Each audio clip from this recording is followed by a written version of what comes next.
Rubber കർഷകർക്കായി നിലവിലുള്ള വിലസ്ഥിരതാ fund സംവിധാനം തുടരുക മാത്രമാണ് LDF സർക്കാരിന്റെ ബജറ്റിലെ 500 കോടി രൂപ പ്രഖ്യാപനത്തിലൂടെ ഉണ്ടായത്. പ്രഖ്യാപനം ആശ്വാസകരമെങ്കിലും പുതിയ പദ്ധതികൾ ഉണ്ടായില്ല എന്നത് റബ്ബർ കർഷകരെ നിരാശരാക്കി. റബ്ബറിന് കിലോയ്ക്ക് 150 രൂപ കർഷകന് ഉറപ്പിക്കുന്നതാണ് നിലവിലുള്ള പദ്ധതി. കഴിഞ്ഞ UDF സർക്കാർ 2 തവണയായി 800 കോടി രൂപയാണ് വിലസ്ഥിരതാ ഫണ്ടിനായി നീക്കിവെച്ചത്. ഇതുവരെ 560 കോടി രൂപയുടെ ബില്ല് പദ്ധതിയിൽ രജിസ്റ്റർ ചെയ്ത കർഷകരിൽ നിന്ന് റബ്ബർ ബോർഡിന് ലഭിച്ചു. 520 കോടി രൂപയുടെ ബില്ലുകൾ അംഗീകരിച്ച് സർക്കാരിന് സമർപ്പിച്ചു. ഇതുവരെ 470ഓളം കോടി രൂപയാണ് കർഷകർക്ക് ലഭ്യമായത്.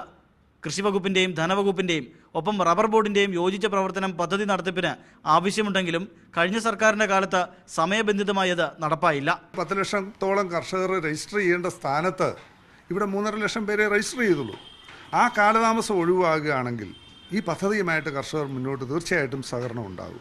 4 മാസം മുമ്പ് 100 രൂപയിൽ താഴെയായിരുന്ന 1 കിലോ റബ്ബറിന് ഇപ്പോൾ വില 139 ഉയർന്നു.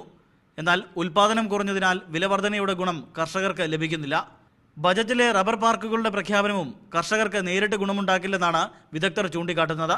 അതേസമയം കൂടുതൽ ഗുണമേന്മയുള്ള റബ്ബർ ഉൽപ്പാദിപ്പിക്കാൻ അവസരമുണ്ടാക്കിയാൽ അത് ഇറക്കുമതിക്ക് ഒരു പരിധിവരെ തടയിടാനാകും. 10 ലക്ഷം റബ്ബർ കർഷകർക്ക് 500 കോടി രൂപ അപര്യാപ്തമെങ്കിലും ഇപ്പോൾ അത് കൈത്താങ്ങ് തന്നെ. എന്നാൽ യഥാസമയം ഈ പണം കർഷകരിൽ എത്തുമ്പോഴാണ് വിലസ്ഥിരതാ പദ്ധതിയുടെ വിജയം. Alvin Thomas, media 1, Kottayam.